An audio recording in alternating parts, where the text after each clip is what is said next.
Assalamualaikum warahmatullahi wabarakatuh. Saya Yosi Oktaviani dari kelas F6B Pendidikan Fisika. Oke, Assalamualaikum warahmatullahi wabarakatuh.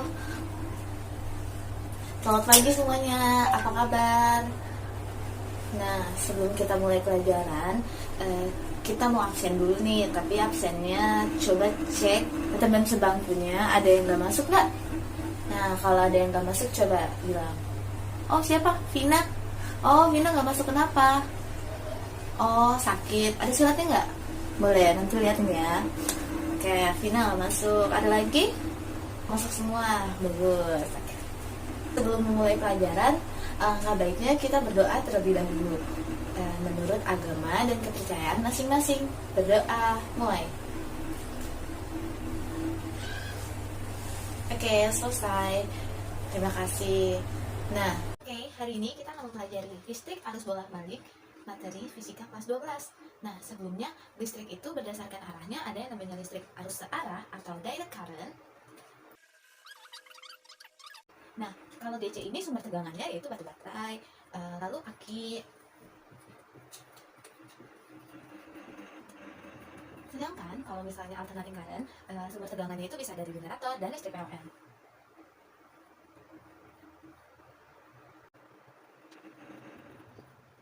Berdasarkan sumbernya, jadi berdasarkan arusnya, listrik dibagi menjadi dua, yaitu arus searah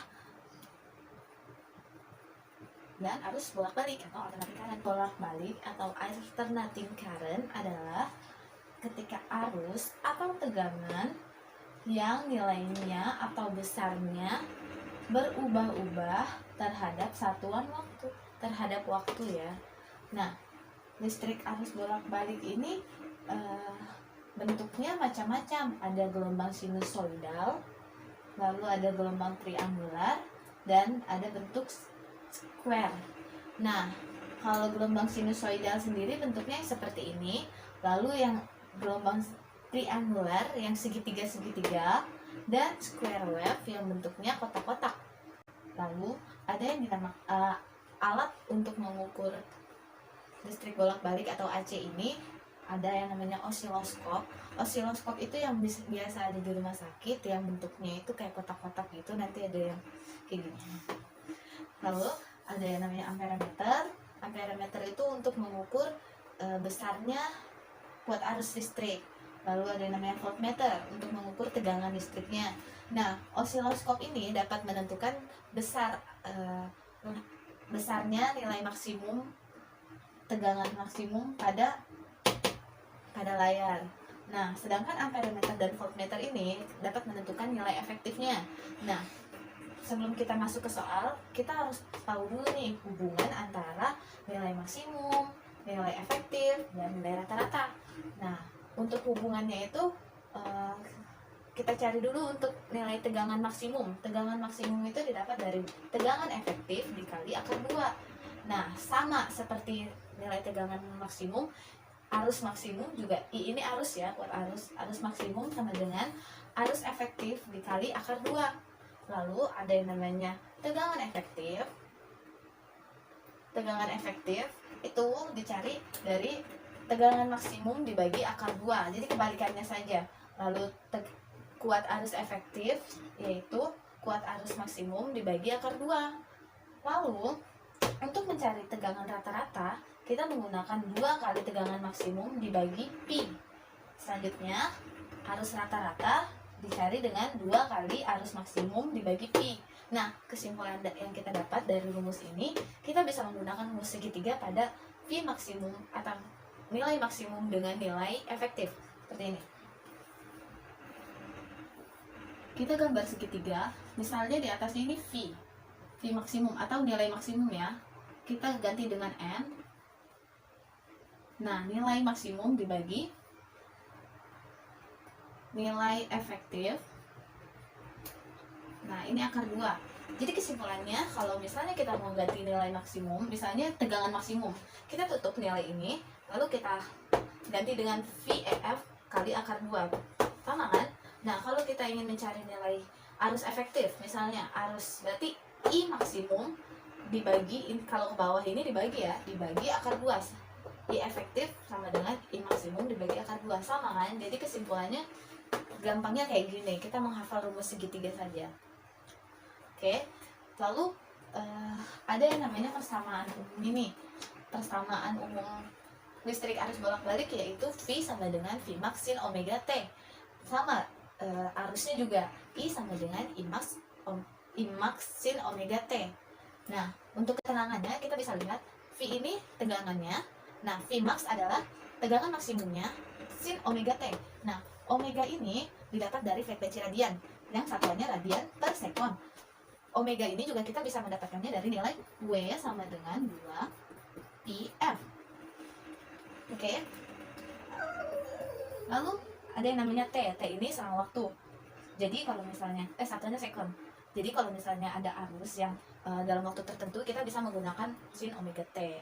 Selanjutnya kita langsung beralih ke soal di mana sebuah osiloskop menyatakan tiap satuan kotaknya itu bernilai 10 volt dan satu kotaknya bernilai 5 milisekund. Nah, yang ditanya apa aja sih? V max atau tegangan maksimum, V efektif atau tegangan efektif, V bar atau V rata-rata, dan frekuensi. Oh, tambah satu lagi deh. Periode. Periode ini nanti aja deh. Nah, untuk mencari nilai V max, kita harus mengetahui dulu banyaknya kotak dalam tegangan yang paling tinggi ini. Nah, kita lihat di sini ada berapa kotak yang dilalui gelombang ini, 1, 2. Nah, karena ada 2 kotak di sini, lalu kita tulis di sini V max sama dengan, berarti dia ada 2 kotak nih untuk mencapai titik maksimumnya. 2 kotak. Kotaknya kita ganti dengan 10 volt karena dia tegangan kan. Berarti 2 kali 10. Nah, sama dengan 20 volt. Nah, lanjut. V efektif. Nah, karena osiloskop ini mampu membaca nilai tegangan saja, kita menggunakan rumus VF. Kita menggunakan rumus ini untuk mencari nilai tegangan efektif. Nah, di mana rumusnya adalah V maksimum atau tegangan maksimum. Kita tulis dulu. V max dibagi akar 2. Nah, kita udah mengetahui nilai V maksimumnya itu adalah 20 dibagi akar 2. Nah, kita rasionalkan menjadi 20 kali akar 2 per akar 2, lalu 20 akar 2 per 2. Nah, kita sama-sama coret jadi 10 akar 2 volt. Jadi kita sudah mengetahui nilai V efektifnya sama dengan 10 akar 2 volt. Lalu ada yang namanya V bar. V bar rumusnya yaitu 2 kali V max per P. 2 kali V max per P. V max nya kita udah tahu 20 volt, berarti 2 kali 20 dibagi P atau 40 per P volt.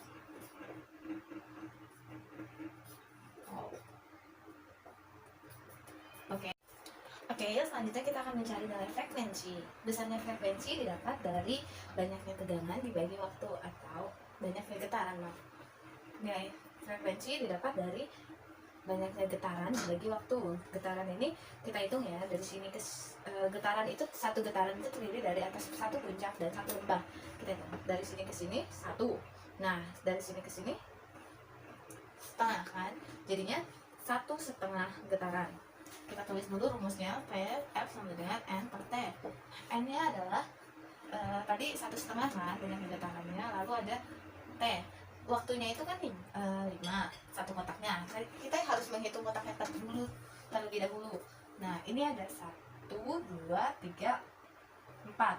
Nah, karena ada 4 kotak, dan di awal dan di akhirnya ini ada yang namanya setengah-setengah, jadi 5 kotak. Berarti 5 dikali, tiap satu kotaknya mewakili 5 milisekund, berarti 5 kali 5 kali 10 pangkat min 3. Kenapa pangkat min 3? Karena milisekund, kita ubah menjadi sekon, jadi 5 kali 10 pangkat min 3. Cara mudahnya seperti ini, 1,5 ini kita naikkan, 10 pangkat min 3 nya ini kita ke ataskan, jadi 10 pangkat 3 atau 1000 ya. Nah, dikali 5 kali 5 25, jadi 1500 dibagi 25 yaitu 60 Frekuensi satunya apa? Hertz. Nah, untuk mencari nilai periode, kita bisa menggunakan 1/T. Nah, ini 1/F. Untuk mencari nilai periode kita bisa menggunakan 1/F. Frekuensinya sudah kita dapat 60 Hz, berarti periodenya 1/60 Hz. Oke, listrik bolak-balik ini kan tadi saya bilang terdiri dari rangkaian RLC atau hambatan, resistor, induktor atau kumparan, dan kapasitor atau simpanan. Nah, selanjutnya dihubungkan dalam diagram fasor seperti ini. Lalu untuk menentukan nilai tegangannya menggunakan rumus VR kuadrat ditambah VL dikurang VC tutup kurung akar 2.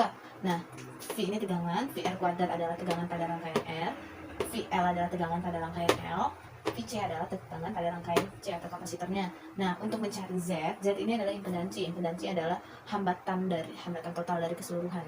Hambatan dalam rangkaian arus bolak-balik ini. Nah, R ini adalah R kuadrat dari resistor. Nah, ditambah XL seperti yang saya bilang tadi, dalam impedansi ini diganti dengan reaktansi induktif. Nah, dikurang reaktansi kapasitif ditutup kurung di akar 2 kan.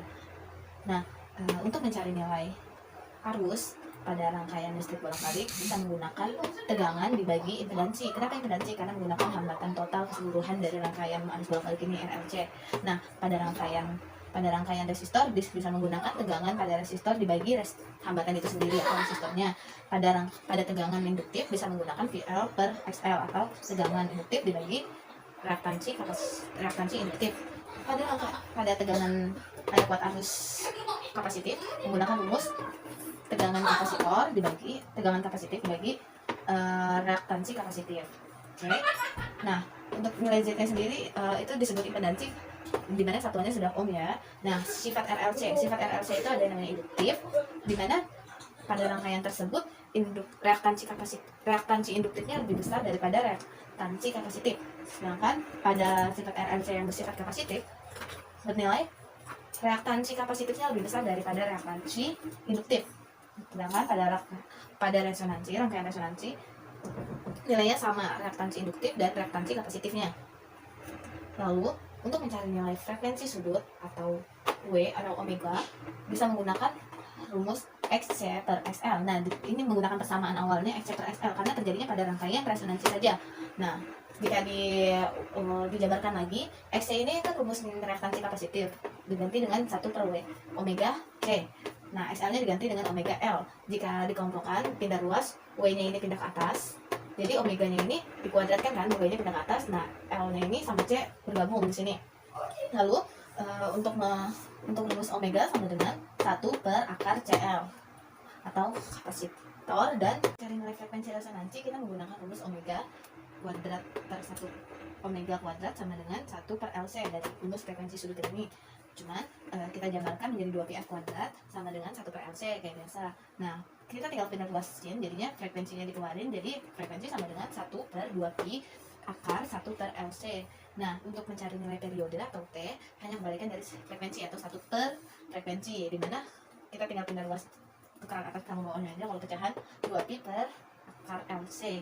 Nah, untuk daya pada rangkaian listrik bolak-balik itu terjadi pada rangkaian resonansi saja, pada rangkaian resistif saja. Dia tidak terjadi pada induktor dan kapasitor atau L dan C, di mana dayanya sama dengan 0. Untuk dayanya sendiri bisa dihitung dengan menggunakan rumus tegangan efektif dikali dengan I efektif, arus efektif, dikali dengan cos theta, atau bisa juga diganti dengan P sama dengan I efektif dikali impedansi dikali cos theta, atau bisa juga menggunakan rumus I efektif kuadrat dikali dengan R karena terjadinya hanya pada rangkaian resistor saja. Oke, kita langsung berlanjut ke contoh soal saja, di mana kita memiliki hambatan sebesar 8 ohm. Ini berarti kita diketahui dulu ya, diketahuinya R-nya sama dengan 8 ohm. Lalu ada induktornya ini 32 microhenry. Ada induktornya ini 32 milihenry, atau kita ganti dengan L sama dengan 32 milihenry. Lalu ada yang namanya kapasitor itu C lambangnya, C sama dengan 800 mikrofarad.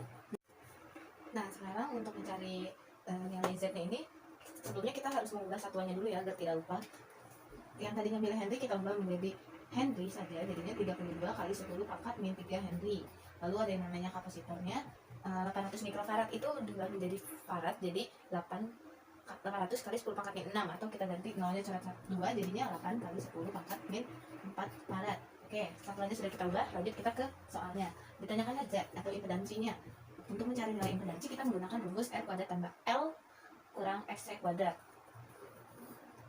R kuadrat tambah XL dikurang XC kuadrat. Nah, di sini kita resistannya sudah tahu 8 ohm. Kita nggak tahu nilai XL-nya. Jadi kita cari nilai XL-nya dulu. Untuk nilai XL sendiri, kita menggunakan rumus omega dikali L. Omega dikali L. Omeganya kita tahu di sini adalah persamaan yang V max sin omega T. Berarti ini omeganya sama dengan 125. Oke, 125 dikali L-nya. L-nya 32 kali 10 pangkat min 3. Kita nggak muat ya di sini, jadinya kita kesini aja. Omeganya tadi 125 dikali 32 kali 10 pangkat min 3. Coba dihitung kalkulatornya berapa kira-kira? Ya, 4 ohm.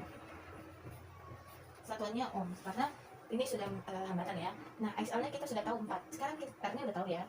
Kita tinggal cari nilai XC. XC atau reaktansi kapasitor. XC rumusnya apa? 1 per omega C.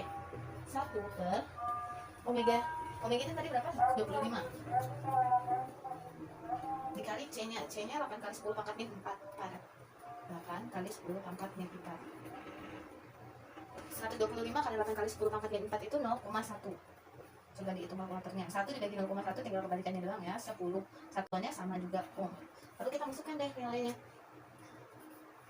R-nya kita sudah tahu 8 dikuadratkan ditambah XL-nya. XL-nya tadi 4 ohm. Ini 10 ohm.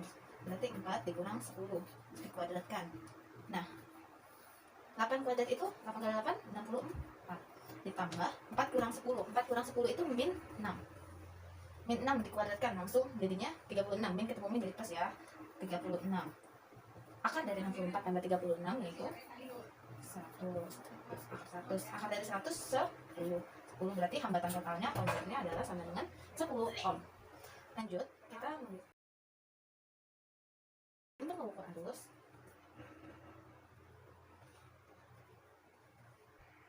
Tergantung apa yang ditanyakan. Misalnya kod arus yang ditanyakan adalah kod arus maksimum. Kita bisa menggunakan rumus Vmax dibagi Z. Kayak gini aja, V dibagi Z. Nah, kita masukkan aja nilainya V maksimumnya tadi berapa? 120 dibagi Z-nya 10. Berarti coret jadinya 12 ampere. Nah, ini mudah ya. Selanjutnya kita mencari nilai frekuensi. Frekuensi yang tadi itu rumusnya ada yang ingat? Frekuensi itu rumusnya 1 per 2 pi akar dari 1 per L per LC. Nah, sekarang kita tinggal cari aja nih. Masukin nilainya 1 per 2 pi akar dari 1 per L-nya tadi berapa? L-nya 32 kali 10 pangkat min 3. 32 kali 10 pangkat min 3 dikali C-nya 8 kali 10 pangkat min 4 Henry. Farad. 8 kali 10 pangkat min 4.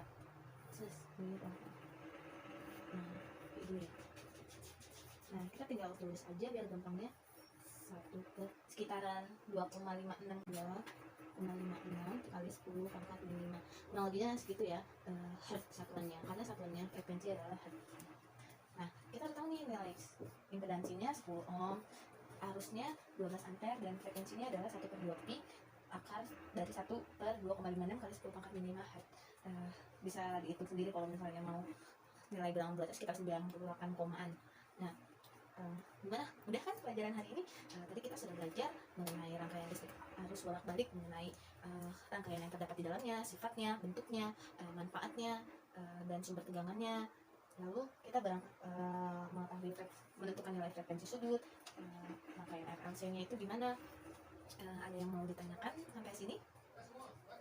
Kalau mau boleh angkat tangan. Oke, saya rasa sudah cukup untuk pertemuan kali ini. Kurang lebihnya saya mohon maaf apabila ada kesalahan. Sebelum kita mengakhiri pelajaran ini, baiknya kita berdoa terlebih dahulu. Berdoa mulai. Oke, selesai. Terima kasih atas perhatiannya. Assalamualaikum warahmatullahi wabarakatuh.